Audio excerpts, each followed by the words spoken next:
But I want to start by acknowledging some people in our midst this evening.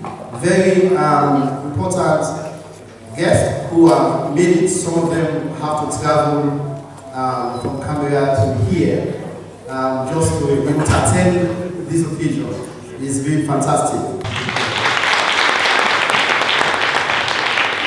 I was really excited when I first got the invitation to come along because I've had the pleasure of meeting a number of people here before, and I remember in particular going to the graduation, the Spectrum graduation, and I remember someone who may be here tonight coming up to me afterwards and saying, look, there's one thing that we've learned about Australia, and that is that we understand now what the phrase means. It's not what you know, it's who you know. And we understand the importance of networks. Everyone had talked to us about networks and we never understood it before, but now we hear about these networks. Where can I get one? How can I get myself a network? And reflecting on it, that was the first time someone had said something like that, and reflecting on it, it made me think how true it is. I mean, it's clear that each city, each state, each country does things very, very differently, and we have our own culture, especially when it comes to employment. And even here in Australia, things have changed a lot in the last 30 or 40 years. It might have been the case before that if you come here to this country, it might be easy to walk into an entry-level job or to start up a business, whereas now, in many areas, even the most basic job requires you to have a certificate or a diploma or to be trained to a certain level. Starting up a small business isn't as simple as just going out there and beginning and doing hard work. It can involve, again, having to get across occupational health and safety regulations, understanding a whole raft of paperwork, and of course, then the struggle of actually getting the money to start the business in the first place, which isn't always easy. And that leads to some pretty, I think, appalling statistics that many of us know quite well. The Department of Immigration has said that if you come here to Australia from a non-English speaking country and you've got skills and qualifications, you're more than twice as likely to find yourself in a low-skilled job than an English-speaking counterpart. And of course, also the statistics say that unemployment amongst people who have come here or even families, even generations ago, people who have come here on visas under the humanitarian program, officially is at least 2.5 times the national average, and unofficially and in reality can be much, much higher. And so there's not only the official statistics, but I know from my electorate of Melbourne, hearing some pretty heartbreaking stories of people who say, well, look, why should I bother going through university or TAFE? Why should I bother doing the work and getting the qualifications? Because look at my parents or look at the people around me, and you can see that they haven't found what they would consider to be a good job. And even more heartbreaking, I think, is hearing the tales of discrimination and probably racism that exists in the Australian community when people tell you that and come into my office and say, look, I've finished a degree and I've sent out 200 job applications and I haven't got one, and then I changed the name on my job application to something that sounded more Anglo, and all of a sudden the phone started ringing and people started offering me jobs. And when you hear things like that, it is heartbreaking, and I think it means that those of us who are here, especially those of us who are in positions like being members of Parliament, have, I think, two obligations. One is to make sure we tell the positive stories that exist and the real success stories, and use everything we can to amplify them throughout the community. And that's why I'm so thrilled about this DVD that we're going to see and that's going to be launched later on.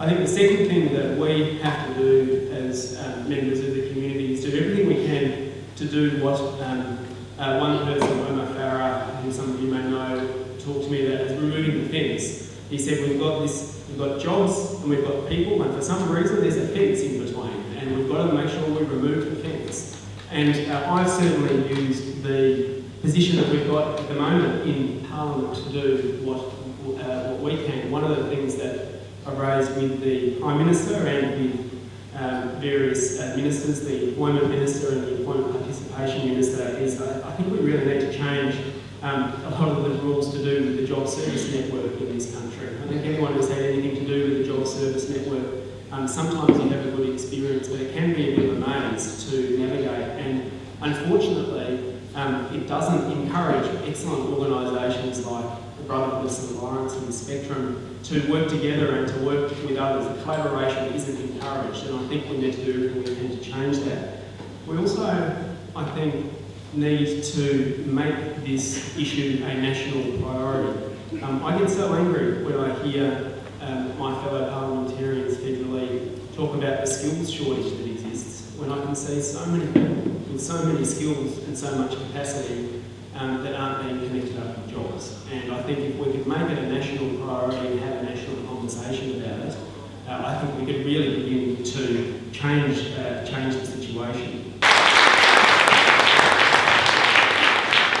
We are going to have the Minister for Multicultural Affairs and Citizenship, Honourable Nicholas Silas. It's a pleasure for me to be here today to launch this important DVD. While I was coming here, I placed myself in the shoes of a newly arrived migrant, keeping in mind that I was a migrant back in 1964. And I said, what would cause me problems finding a job? So I suppose lack of English language would be one. 2, experience working in a country. 3, referees. I know no one in this new country. How can I get someone to act as my referee? 4, how do I get my qualifications acknowledged? Even if I've got a degree in engineering, will they recognise this degree? And of course there are the other factors which are untold, unsaid. The colour of my skin, the perception of some other members of my community.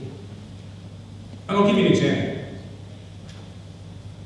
I was born in Greece, and last Thursday I happened to look at the internet, and I looked up a particular blog, and it said Nick Kotsiris, Minister, cannot manage the state finances. Look what's happening in Greece. All Greeks are the same. Now, I said change that and put a young Sudanese boy or a young Lebanese boy,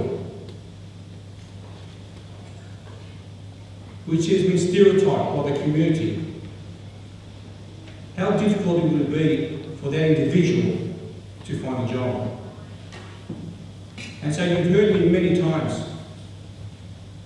talk about not linking ethnicity with antisocial behaviour. You've heard me many times talk about not stereotyping a community because of the actions of 1 or 2 individuals.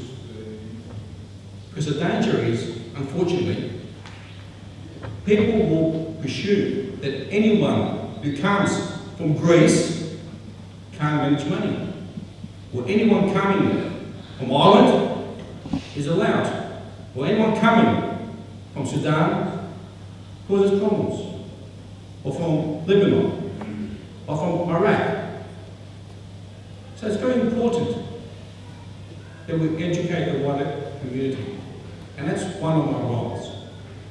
First part is to make sure that there are programs in place where we showcase our cultural diversity, we showcase the benefits that come with migration, that come with accepting refugees, because each individual that comes to Australia, that comes to Victoria, has their own individual skills and knowledge, and they add value to Victoria. It's how we utilise that strength that is important. So the first one is to come up with policies and programs to showcase this strength. And I think here in Victoria, we do a good job.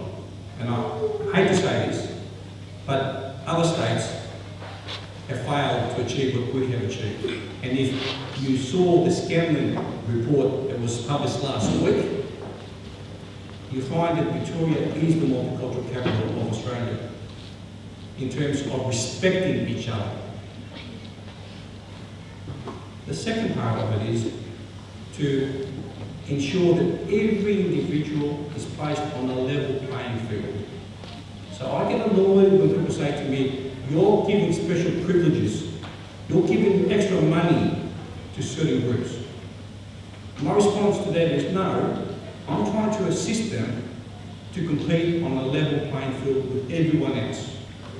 And until we achieve that level playing field, then there'll be more inequality in our community. Something which I don't believe in. And that's why I try very hard to ensure that the programs and the money and the funding that we put ensures that there are positive outcomes at the end. And I do not blame local government, federal government, or the opposition. As you know, many occasions I've praised all three. Because I believe this is beyond politics. And I was asked before to provide some funding to a particular group. Adam, I will now ask you to do something for me. I've asked the federal government, who's currently coming up with a strategic framework for settlement needs of newly arrived migrants, to be specific in detail so the federal government, state government and local governments know what their responsibilities are. No more motherhood statements, so each level blames the other.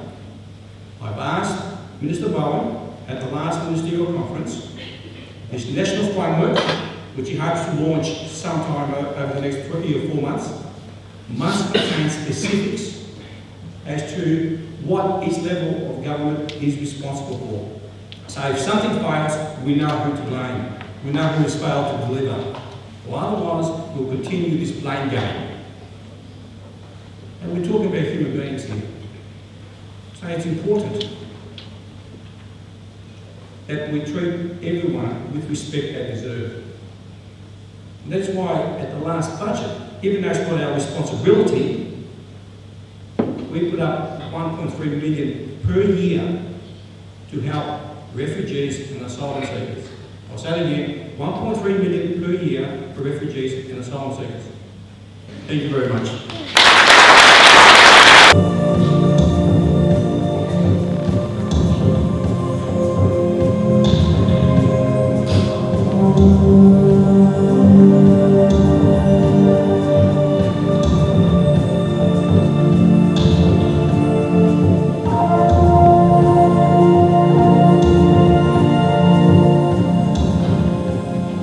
What does it mean to be a refugee? What it means is that you flee your own country as a result of persecutions and civil wars that were happening in Sudan at that time, and we had to seek humanitarian refuge, and which is one of the reasons that we had to come to Australia. I'm from Somalia. I came to Australia as a refugee in 1999 through Kenya. The reason I left my country is the civil war. I and my husband Jeremiah with the kids left Sudan because of the war to Australia. Our expectation is like, we think we just get a job like that, or life is easy, but it's not really easy. While I was seeking asylum, life was extremely difficult for me, although I received some support from the Australian Red Cross and the Asylum Seeker Resource Centre, but I still had to work to support my family overseas. So that put me under great pressure, and I ran into depression. And the first 3 months I wasn't allowed to work due to the type of visa I was on. And once that was over, I was able to look for a job. After I had a protection visa, Red Cross support me a little bit, but it's not enough because we have nowhere to stay. So I asked Asylum Seeker Resource Center, so they gave me some house cleaning job, had to struggle a lot. I came with my husband. It's very difficult when you don't have a family before you, when you're learning to a new land, new place. So it was difficult, it was challenging, and it was really hard for us, both of us, we came together. It was hard for us even to find the bus, how to catch the bus, and all those little things that we take it as a guarantee. It was like it was surprise and alien. And one time I have to sit and got lost and I have to cry and I didn't know where to get from help. And at the end of it, as we walked around, we found where we were going to. We lost coming home actually. Yeah, so it's sad and it's challenging if you don't have anyone before you to help you, to guide you, to call you. When I came to Australia, my goal was to study and become a lawyer. And getting that inspiration was when I was inspired by an immigration lawyer from the immigration department who was assessing our case at the refugee camp at the time. The patience that the guy had and the skills that he portrayed, the level of passion, assessing our visa criteria on humanitarian grounds was really fantastic, and I got inspired. When I came here, I pursued that ambition.